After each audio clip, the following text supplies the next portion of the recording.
Alright, so going through Mage Inscriptions.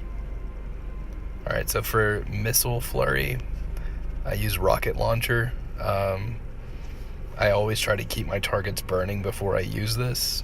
So I use Fire Burst or Meteorite to make that happen. And also, if you're using your staff, your Heritage staff, that will also give it a chance to burn your target. But that extra little bit of damage is always nice to have. So for Arcane Blade, I try to go on the defensive side and go with the parrying blow. That little shield is really nice to have, and you can use it a decent amount. You can kind of rely on that shield to help mitigate damage. Like if you know you're about to get stunned, I throw it up. I throw it up on the beginning of Ranger fights as well, because Rangers have some serious burst right at the beginning of fights. So that's kind of the first thing that I throw up, and I really think that shield has saved me in a lot of cases. So for Fire Burst, I go with blast damage has a 10% critical hit chance. Anytime you're stacking crit, it's beneficial. And just from a mana conservation perspective, if the damage is critical, then the cost of the skill is recovered. So it really, I find that move crits a lot, and most of the time I'm regenerating mana from that. For Arctic Blast, I feel like you have to go Deep Freeze in PvP to keep your targets standing still so that you can get your stuns off. Otherwise you just won't have time to get any stuns off. Like with this, you have to get them standing in the same spot for 2 seconds in order for you to get this stun going. And which brings me to the next thing, electrostatic. Go with under pressure. The more stuns you have, the better. And there's a really good combo that you get going on a mage. For lightning arc, I go healthy hit. This isn't the best for mana conservation, but it really does help in terms of grabbing yourself a little heal here and there. I use this as a heal and nothing else, and I do it as I get low on HP. And I usually kite, like I start running away from my target if it's melee, or I throw up a shield and just try to rebuild as much HP as I can, and use this fairly frequently.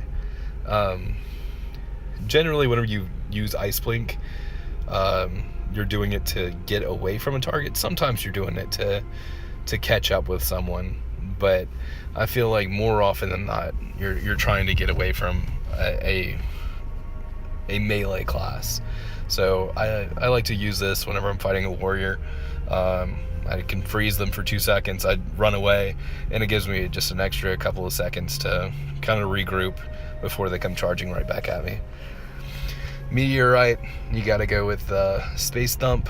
That stun is pretty vicious, and whenever you combine that with your electrostatic, it gets nasty. You can keep somebody stunned pretty much for their entire their entire life if you time out all your stuns right. And with that, if you go with on Arcane Overload, if you go with I guess Saga City, just taking a guess at it. It resets the cooldown of your Arctic Blast and your electrostatic. So if you're able to get a Arctic Blast on somebody, so if you're able to get this on somebody, and then you drop this on them, and then you get them with this electrostatic, then you reset it and get them with another Arctic Blast and then another electrostatic, you're putting up some pretty nasty stuns that they're not coming out of easily. I mean, if the person is equally geared to you, generally they're not going to make it out of that. So that's pretty much it for. Oh, let me go through passives. I go with critical mass, because whenever you're fighting in PvP, you're generally going to be fighting them for a little while. It's not generally a quick fight.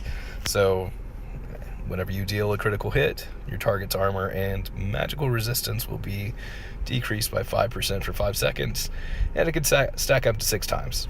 That's pretty vicious. So, I mean, if you're in a fight for a little while, even against somebody that's really geared, say you're fighting a warrior and or like a tank warrior that's sitting on a node. There are two people on your team fighting this one guy, and that guy is targeting the other person.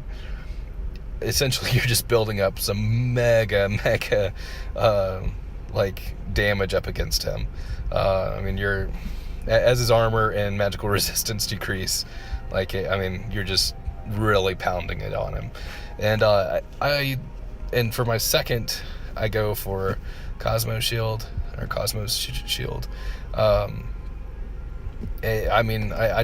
think the defensive side of this is really beneficial. I mean, you could go the damage route, where you're doing extra damage on melee targets, or you could go glass cannon, but I don't like anything that says, oh, you receive some extra damage on you. That doesn't bode well in PvP generally. So I go with Cosmos Shield, and that's pretty much it.